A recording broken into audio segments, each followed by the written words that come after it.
Shout my hip hop since 1987, niggas. Hip hop since 1987.com.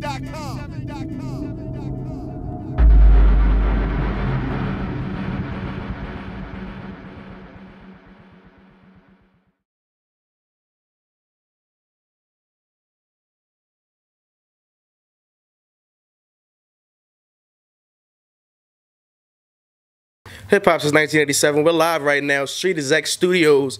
And this edition, Behind the Beat, we're with a brother who's making a lot of noise, not only in Atlanta, but he's doing this thing across the nation. He goes by the name of Mr.2-17. How you feeling today? What's up, man? I'm feeling good. I'm excited, man. Yeah. Now, you got a lot going on, as I just gave mention to. You're doing things with the Street Execs. You're doing things with StreetMoney Worldwide. So talk to me. How did you get with Street Money, and how did you end up with Bankroll Fresh? Okay, well, my good friend DJ JT, he had introduced me to Bankroll because I was going around doing video work for him. I was going around, we were shooting interviews. We did DC Young Fly, we did Joe Gifted, we did a lot of everybody who was upcoming, we interviewed them. So this was back in August of 2014, you know what I'm saying? I met Bankroll, we did Bankroll's interview. And after we did his interview, I was like, man, bro, I do video work, I make beats as well. If you need somebody to, you know what I'm saying, a cameraman, or if you need new production, just let me know. And he gave me his number right then. So, you know what I'm saying, I sent them beats. I've been calling them, but we haven't really linked up until like 2 weeks later, 3 weeks later. We met at TK and Cash video shoot. I was like, bro, I'm here, bro. You know what I'm saying? When we gonna do something? He was like, come on, young nigga, we finna go to the studio. I'm tripping. He didn't even say go to the studio. He just said, come on, young nigga, hop in the car. So we hopped in the car. I don't know where I'm going. We end up at Travis Porter's house. This is my first time ever hanging out with him. He take me straight to Strap House. So we down there, it's Strap, Spody, and him. So I'm just, you know what I'm saying, filming, recording. And then after, that's when I met CO, who produced Bet It as well. He produces Bet It for Bankroll. So I met him. He was like, bro, you got some beats? I was like, yeah. So I played one. The first one I played is the beat to She Get Freaky when she on it. She on it. Spody, Bankroll Fresh, and Strap. The first time I played the beat, they got on it right then. So, you know what I'm saying? That's how I met Bankroll. And he didn't even know me from nobody. He didn't know my beats, how it sound like. He didn't know how my video recording was. He didn't know none of that. I could have sucked. But he took a chance. He brought me in. So that's how I met him. And he introduced me to Street Execs. Long story. So when did you fall in love with production? When did you start, as far as your production career is concerned? When did that jump off?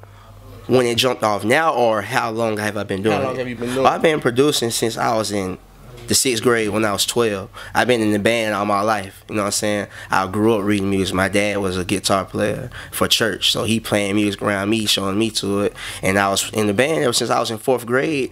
I could have had a scholarship. I wanted to be at FAMU. If I wasn't doing this, I'd be at FAMU right now. Full ride, you know what I'm saying, tour, you know what I'm saying, brass. So anyway, that's some band stuff. But yeah, so I was in the band, but that trained my ears so I can make beats. So when I learned I can put what's in my head onto the computer by Fruity Loops back in 2006, that's when I began producing. So talk to me about, you just gave mention of Fruity Loops, some of the program or some of the software that you use without giving away too many of your secrets. I use FL Studio, a little bit of Reasons, and I'm using Logic. It's really no secret. That's the software we all pretty much use. But I'll tell you my secret. I don't use all the fancy VSTs and all that stuff. I use what's already on Fruity Loops. Like most of my stuff, it comes with it. So that's how you get that. That's what they was. That goes back to my sound as well. That goes back to the why my stuff. I told you I'm re-innovating the old Atlanta sound and bringing it back. That's why I'm able to do that, because I know that the sounds that they use are the sounds that came with the program. You know what I'm saying? So that's just a little. You know what I'm saying? All this stuff is basic. Once you keep it simple, you know what I'm saying, people like that, so that's what I did. Now talk to me about your name, Mr.2-17. When did you come up with that name, or was it a name that was given to you? I came up with that name, man. I was going by my real name. I was going by Young Sock. My name is No Sockere, so my nickname was Sock. So that was my rap name. I was like, man, I can't keep calling myself that. So man, I was in love with Young Jeezy, man. The old Young Jeezy, the Can't Ban the Snowman, the Trap or Die, all that stuff, all his old stuff, that street stuff. That's what I listened to. So one day I was just listening to Get Throw, him featuring Bun B, and he was like, "Yeah, man, Mr. 17-5," and I was like, "Oh snap, that's on 5 and steal that." So I took Mr. 17-5 and I put 217. So I later then made the meaning for it. 217, that's my birthday as well on February 17th. But it just means be the person you were since you was born, since you came into this world on your birthday. So what's your birthday? Mine's September 7th. September 7th. So what's September? 8? The 9th. 9? Yeah, I be 907. You'll be Mr. 97. Whoever you was born that day, be that. Be that until, as long as it keeps a recording. So as long as 217 keeps coming back and back, I'm going to be the person I am since birth, 217. Now talk to me about some of the artists that you've worked with. You know, your resume is consistently building here working with the Street Execs, and when people hear your sound and they see what you got going on. So talk to me about some of the artists you've worked with so far.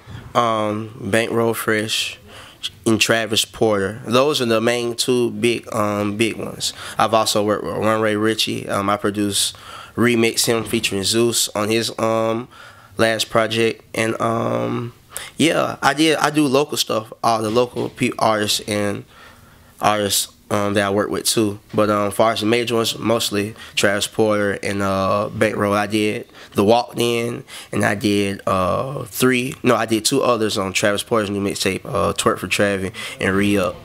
And yeah, and I may have, now I ain't gonna say that one, I'm just keep that one. But I do got some big stuff in the works. Y'all keep it, y'all stay tuned.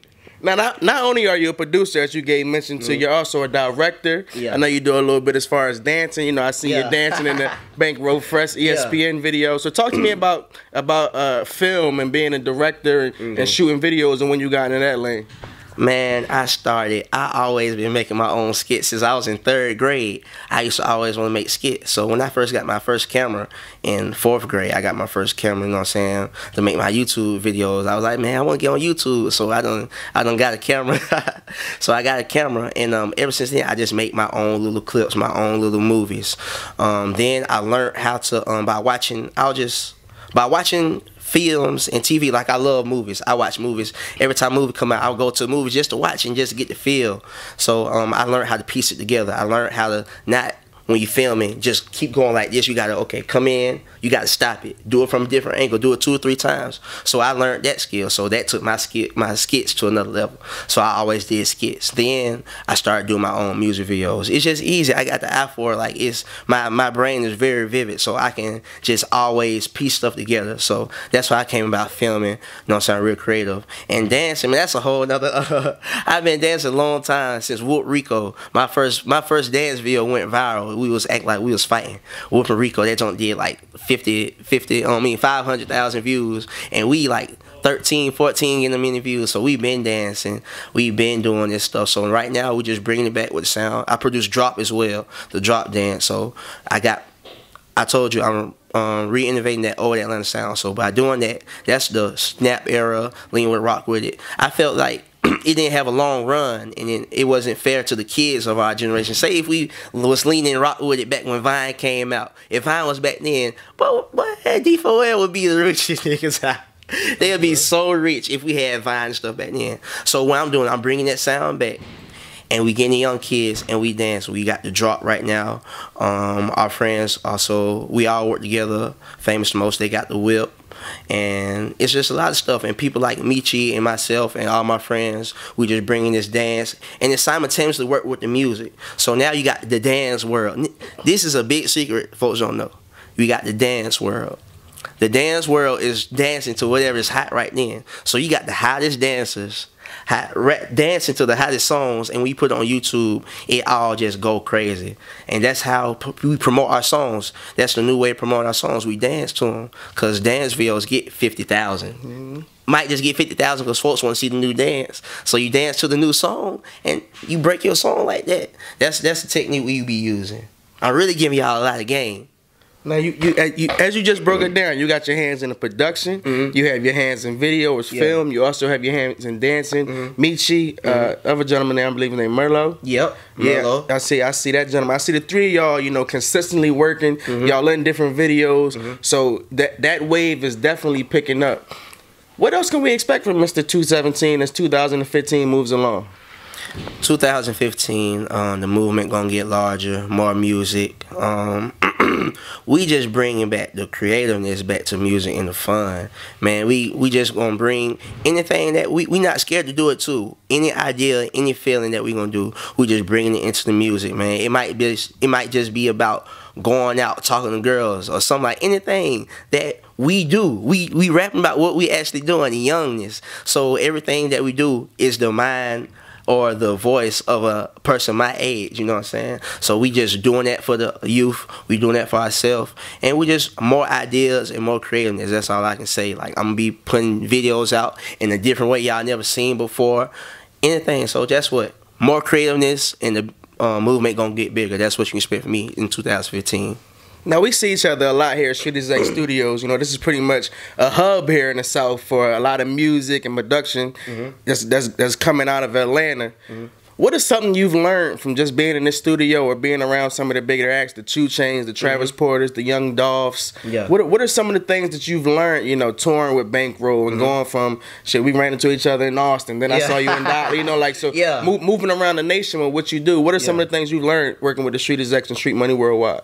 Man, since I've been working with Bankroll for almost about a year now, it's a lot I learned. I learned the way that you go to a show, how it works when you go to a show. It might be me, Bankroll, and 2 other folks. We might be in a hood spot. I'm talking about a hood place. We outnumber 50 folks. You know how to talk to people, how not to be scared, how to, you know what I'm saying, how to work them crowds. Like, I learned Bankroll know how to work a crowd. In the crowd he in, that nigga know how to work it. You know what I'm saying? So I learned that just by watching him. I be going to the studio. He be teaching me new ways. You know what I'm saying, how to say stuff, or just, you know what I'm saying, how to say it and how to get better at it. And I watch him, just by watching him working, man, I took in a lot of that, you know what I'm saying, that game he be giving me, and I just be using it for what I do, you know what I'm saying. He be teaching me a lot of stuff that a nigga wouldn't tell you because they wouldn't want you to know, but he be teaching me a lot of stuff, and a lot of stuff is just life, general stuff I learned from him. But another thing is just like, it's like once you get in the game, man, it's like just a certain way you gotta carry yourself and how to be and how to maintain yourself. So that's what I learned from Bankroll, and just being with him, I learned how to interact with other people, you know. So if people want to stay in tune with your movement via social media, how could they go about doing so? Man, I got a Facebook.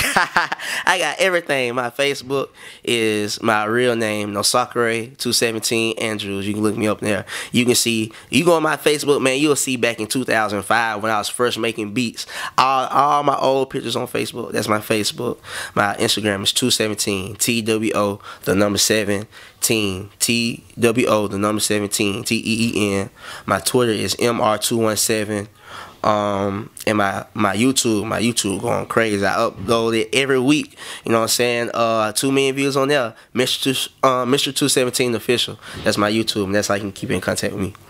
You know what it is, hip hop since 1987. We're behind the beats right now with Mr.2-17, and I'm trying to tell y'all, this young brother right here has a lot going on. So make sure you stay tuned to Hip Hop Since 1987 for everything he's doing. HipHop since 1987.com. I can relate to my character in some ways, you know, with the ladies. That's easy. That's not hard, of course. You know. I'm gonna touch on that, man, because you got a lot of guys jealous with you. Very with the jealous. Ladies, man, you and Naomi Campbell You gotta plays thank Camelo Lee on the Daniels show. for that one. Lee Hey, Daniels. I'm not thanking him. I'm one of the haters, you know what I mean?